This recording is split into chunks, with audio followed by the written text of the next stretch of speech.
So si Wichika ay clock from Naga to MacArthur. Siya po ay solo superset winner, first overall champion, lap champion ng MacArthur dito sa club namin. Ang apo ni Wichika, ito si Mystique. Ito yung nag-clock on recent MacArthur, yung last year na MacArthur. Ito yung pinagawa kong bagong look dahil sa kanya. Kaya siya weak, nung pinakarera ko siya ng North, sakitin. Bandang huli, nung dumudulo na, siya na lang yung naiwan.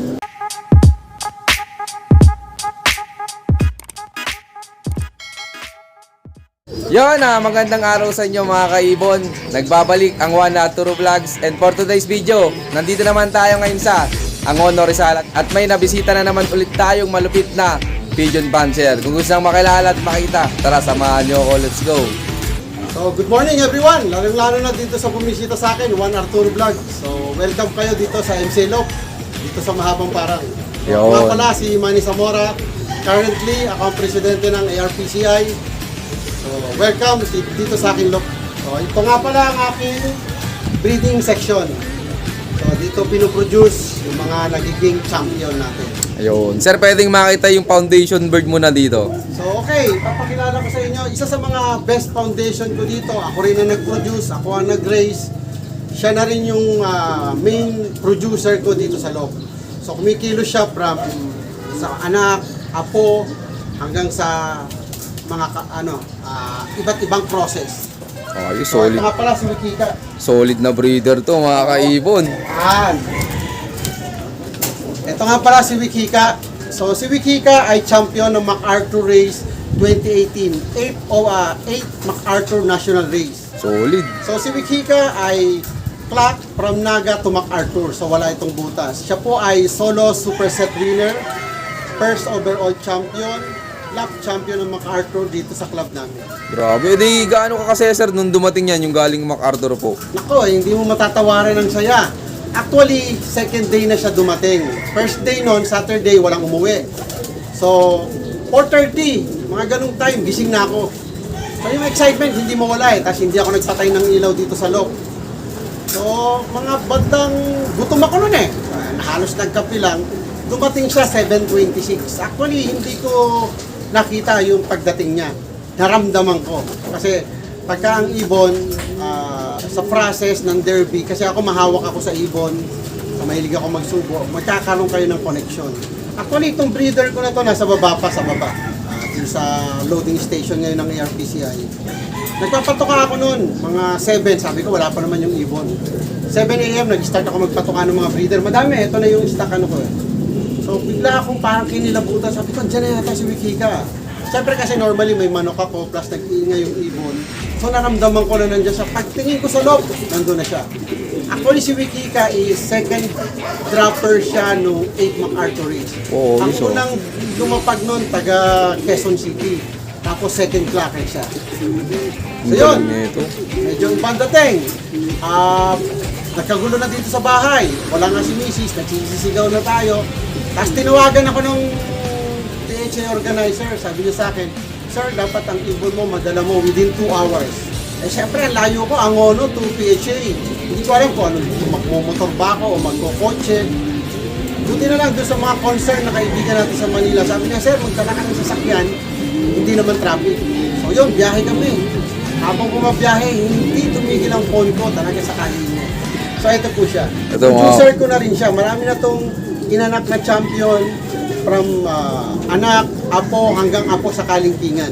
Nag-anak na rin siya, yung apo niya, clocker din ng MacArthur. Oh, solid to po. Yung recently lang, yung 12 MacArthur, papakilala ko din sa inyo. Sir, ano po palang baseline nan, yan, no? Ang baseline ni Wichika is sa father side, Victor. Oh, So, Victor. Stitchel Bout, combination ng Vandenbroek. So, pure Victorian, Victoria. Tapos sa mother side, Gemini. Ito yung mga produced line ni Judge Huertas. Oh. Ang Gemini is composed of 3 types of Kuipers. So, pinagsama-sama sa kanya. Ayos. Tapos, ito naman, ang apo ni Wichika. Ito si Mystique. Ito yung nag-clock on recent MacArthur. Yung last year na MacArthur. So, ano siya? 16th place ng MacArthur. So, ito si Mystique. Apo to ni Wichika. Anak to ng anak ni Wichika. Direct na apo na niya. Ano nung mga nahakot nan, sir? Malaki din ang tinamaan nito. Una-una, of course, doon sa PHA. Actually, ang pinagawa kong bagong lock dahil sa kanya. Oo, Ang ayos. pangalan niyang lock ng South ko is Mystic Lock. Kasi yung lahat ng nagastos ko dyan, galing sa winnings ni Mystic. Yan. Actually, Mystic, ang ganda ng istorya nito kasi kinarera ko to sa MMFC. Abo. So, ang MMFC noong time na yon natigil ang laban. So, 3 weeks. So, nagkaroon ng aberya yung club. So, ang ginawa ko dito, since nagpapakarera din ako, from Bicol, iniload ko siya Aroroy. So, nakauwi siya. So, doon nag-boost yung confidence ko na uuwi ito ng MacArthur kasi doon pa lang nalaman ko na magaling na. Tsaka sa hipo nito. So, same size siya ng lolo niya. Yan. Ito po si Mystic. To. Tapos, sir, ginawa mo ng breeder din. Breeder na rin siya. So, may kapatid, may anak siya na lumilipad ko ngayon sa South. So, abangan natin yung magiging performance niya. Pero pag wikikala naman talagang medyo pagkaya ng nililipad ko, komportable ako. Yung South ko, siguro 70% nun lahat wikikalay. So, confident ako ngayon na makapibigyan na naman tayo ng pagkakataon na manalo. Sana ulit. Yun. Baga, buo yung tiwala mo, sir, sa kay Wikika, Oo, sir? kasi ang advantage ko, si Wikika, ako ang nag-breed. Ako ang naglipad. So, alam ko lahat ng side, ng kahinaan niya, ng lakas niya. So, alam ko siyang gamitin. Alam ko kung saan siya ibabangga, saan siya gumagaling, kung saan anong bloodline siya ibabangga. Yun. So far, yung recently na ginamit ko ngayon kay Wikika, bumili ako ng drapa kay Sir Russell Bardago. Binangga ko sa line ni Wikika. Kapatid ni Wikika, full sibling. Nag-produce kagad ng superset. Oh, ang galing. Superset siya ng PFC. So ito yun. Ito. Mga producer natin. Ayan.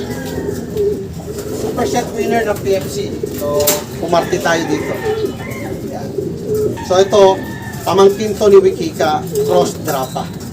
Tapos meron din tayong superset winner ng MMFC, Wikika line din. Ito yung last north. Ito, Wikika line din to. So mostly, ang nakasalang ko dito, lahat sa mga breeders ko, puro Wikika lines na yan. Bihira ako. Pero nagko-cross out din ako, nagla-line breed, tapos nag-i-inbreed din ako ng panlaro pagdating sa kanya. Hindi, sir, yung Wikika mo, sir, pang North and South po, ano? Wala pong pinipiling race yan. Ang kagandahan sa line na yan, maasahan mo siya ng smash, uwi ang kanyan. Tapos hard race, uwi ang kanyan.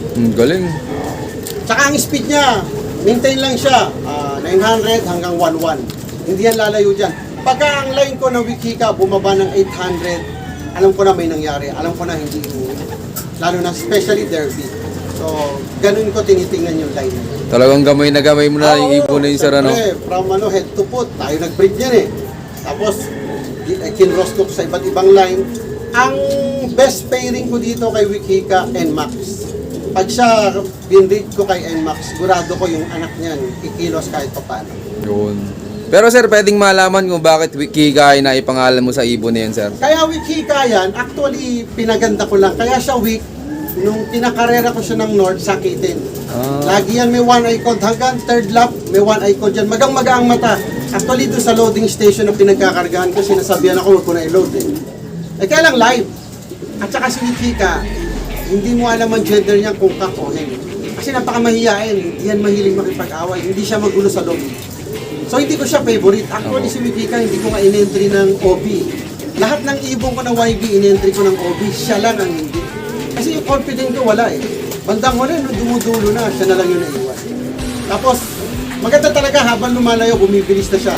7th place na siya ng Calbayo, YB race. Sa standing, sir? Tapos, ito pa yung isang anak ni Wikika, superset winner din ng MMFC, South Race. Ang galing talaga ni Wikika. Ito, superset winner ng MMFC, South Race. Ang nanay nito, NMAX din. Anong final lap, sir, nung ibon na yan? Ito, Matnog. Matnog Ito yun po. ang mga naputol na race. Okay. Medyo kahit pa paano, pumarte din tayo dito. Ayun. So ngayon, producer ko na, nag-produce na to. Anong winner na nai-produce nun, sir? Ano yan, nag-superset na rin, tapos lap winner, nag-overall, tapos ito yung apo ni Wikika. Ang galing Ito si din. Bad Boy. Ang galing din yung mga kaibon hanggang apo. Ito North to nag-champion. Ito si Bad Boy. Kaya to Bad Boy, nung third lap yata, 35 minutes ang sinayang nito, hindi pumasok. Ang tagal. Kaya simula nun, tinawag ko siyang ang kulit! Pero ngayon, ayan, breeder ko na rin siya. Anong place nan, sir? Ang sa Santa Ana race, second place YB, third place OD. Ang history naman ito ng last lap, dinampot ko na lang siya sa bubong, sa sobrang hina niya. So, kasi ano to minotivate ko So, based doon sa analysis ko, nung pag-uwi niya, masyado siyang hinang-hina, nilipad niya Santa Ana going sa walang pahingahan. Oh, Kasi motivated. Kasi nung i-load ko to, may inakay to, at saka may i-load yung pares. Plus, sinamahan ko ng motivation. Kapag nahawakan mo to, parang manok ang katawan nito. Kasi mag-hatch na siya.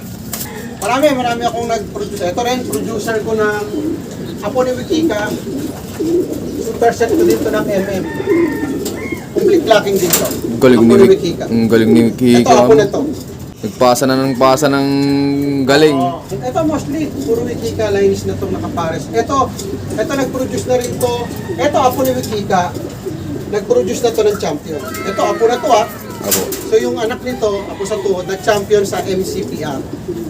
Ito si Bait. Kaya naman to Bait, ito lang yung ibong ko na lalapitan ka talaga. May history pa to, munti ko to mabenta. Nagbenta kasi ako ng mga ibong ko, 3,000 na lang. Nagbabawas ako ng stock, hindi ko siya natandaan. So nung kukunin na, nagulat ako lumapit. Ako, hindi pwede to boss. Binayaran na to pinull out ko. Nakilala niya yun, Ito yung mga inbreed ko sa Victor side. Yung anak niya, ito yung champion sa MCPR. Ako sa talampakan na to ni Wikika. Ang galing Yung bar side na.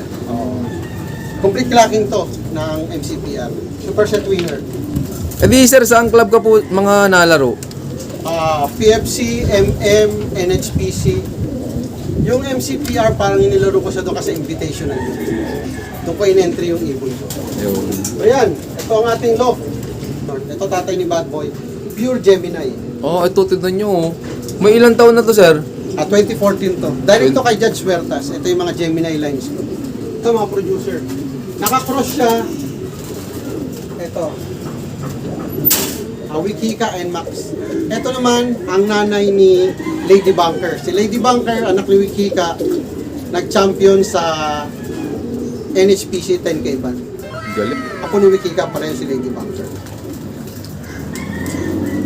So halos, mostly Wikika niyang umiikot sa akin dito. Oo nga, sir. Pero sir, baka may magtanong na viewers natin, ikaw po, nag-out ng mga magiging anak pa ni Wikika o may mga sa apo na lang? Kaunti na lang, limited. Kasi kung maglalabas ako ng anak ni Wikika, medyo high price na.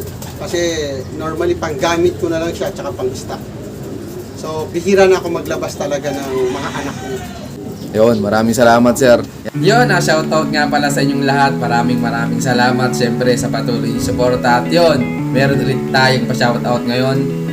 Shoutout kay Sir Gerardo Baloto. At may pinapa-shoutout siyang mga malalakas na nilalang. Shoutout kay Asil Margaret at kay Sir Ricky Elpa ng F2 Club. Yan, shoutout sa inyo dyan. At shoutout din kay Sir Prince Love from Nueva Ecija. Good luck sa karera, boss. At shoutout din kay Jesse Giglop. At syempre shoutout din kay Repe Brothers Slope ng Albay. Yan, good luck din sa karera, boss. At syempre shoutout din kay Sanjay Bay from Malta. Ingat ganyan, boss. Ayun, maraming salamat sa solid yung suporta, mga kaibon. At abangan nyo yung part 2 kung napanood yung video. At sa mga gusto pang magpa-shoutout, mag-comment lang kayo dyan sa baba. At syempre, nakiki-share na rin. So yun, keep watching and God bless you all. Thank you.